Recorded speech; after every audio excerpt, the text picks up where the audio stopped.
जय श्री कृष्णा, जय सिया राम। श्री रामचंद्र और श्री कृष्ण जी ही परम ब्रह्म हैं।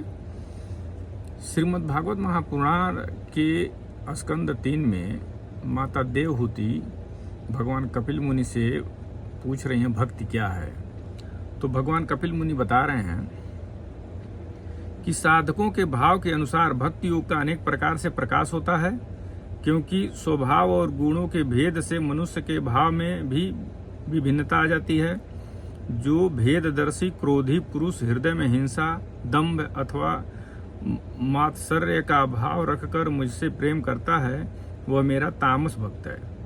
जो पुरुष विषय, यश और ऐश्वर्य की कामना से प्रतिमादि में मेरा भेदभाव से पूजन करता है, वह राजस भक्त है।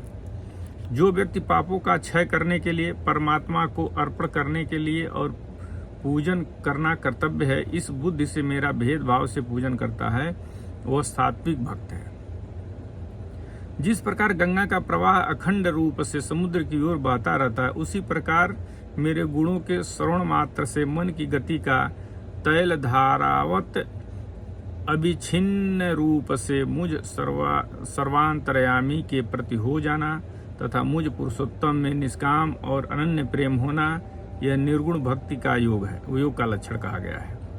ऐसे निष्काम भक्त दिए जाने पर भी मेरी सेवा को छोड़कर सालोक्य, साष्टि, सामीप्य, सारूप्य और सायुज्य मोक्ष तक नहीं लेते। भगवत सेवा के लिए मुक्ति का तिरस्कार करने वाला यह भक्ति योग ही परम पुरुषार्थ अथवा साध्य कहा गया है। इसके द्वारा पुरुष तीनों लोकों को लांघकर मेरे भाव को मेरे प्रेम रूप अपराकृत स्वरूप को प्राप्त हो जाता है। निष्काम भाव से श्रद्धा पूर्वक अपने नित्य नैमित्तिक कर्तव्यों का पालन कर नित्य प्रति हिंसा रहित उत्तम क्रिया योग का अनुष्ठान करने, मेरी प्रतिमा का दर्शन, स्पर्श, पूजा, स्तुति और वंदना करने, प्राणियों में मेरी भावना करने, यानी जो भी जीव है उस जीव के अंदर वह जीव भगवान का ही स्वरूप है, ऐसा भावना करने, धैर्य और वैराग्य के अवलंबन, महापुरुषों का मान, दीनों पर दया और समान स्थिति वालों के प्रति मित्रता का व्यवहार करने। दीनों पर दया यानी जो गरीब हैं, जो कमजोर हैं, उन पर दया करना। यम नियमों का पालन, अध्यात्म शास्त्रों का श्रवण और मेरे नामों का उच्च स्वर से कीर्तन करने से तथा मन की सरलता, सत्य पुरुषों के संग और अहंकार के त्याग से मेरे धर्मों का, भागवत धर्मों का अनुष्ठान करने वाले भक्त पुरुष का चित्त अत्यंत शुद्ध होकर मेरे गुणों के श्रवण मात्र से अनायास ही मुझ में लग जाता है।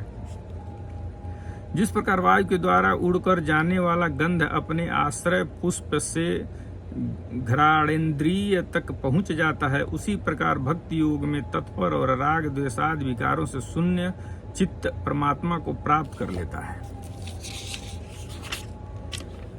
मैं आत्म रूप से सदा सभी जीवों में स्थित हूँ। भगवान कह रहे हैं कि मैं आत्म रूप से, आत्मा के रूप से सभी जीवों में स्थित हूँ।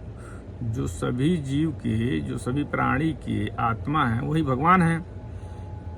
इसलिए जो लोग मुझ सर्वभूतस्थि परमात्मा का अनादर करके केवल प्रतिमा में ही मेरा पूजन करते हैं, उनकी वह पूजा स्वांग मात्र है।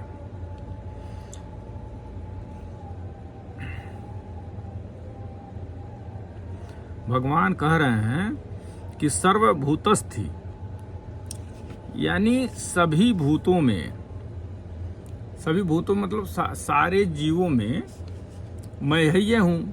और जो लोग प्रतिमा में पूजन करते हैं, जैसे मंदिर में जा करके भगवान के प्रतिमा का पूजन करते हैं और जीवों के साथ अत्याचार करते हैं, चाहे जीवों में भगवान का स्वरूप नहीं देखते हैं, उनके लिए कह रहे हैं कि उनकी वह पूजा स्वांग मात्र है, यानी ढोंग है। मैं सबका आत्मा परमेश्वर सभी भूतों में स्थित हूँ, यानी सभी जीवों में वह स्थित हैं, पेड़ पौधों में, पहाड़ों में, यानी हर जगह वह स्थित हैं।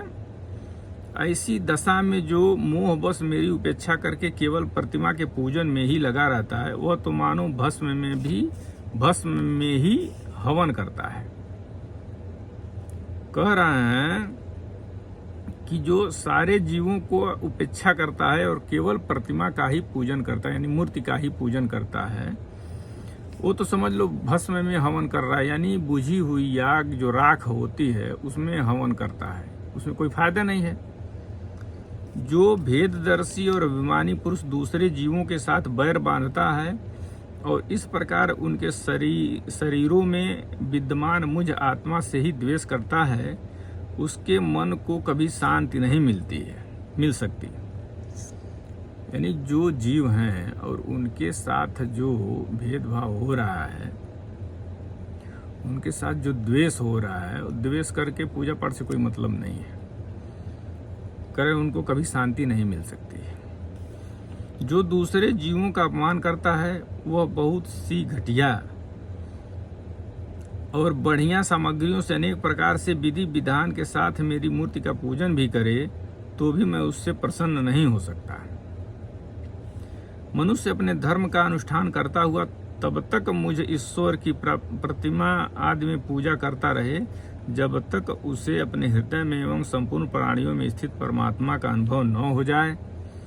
जो व्यक्ति आत्मा और परमात्मा के बीच में थोड़ा सा भी अंतर करता है, उस भेददर्शी को मृत्यु रूप से महान भय उपस्थित करता हूँ।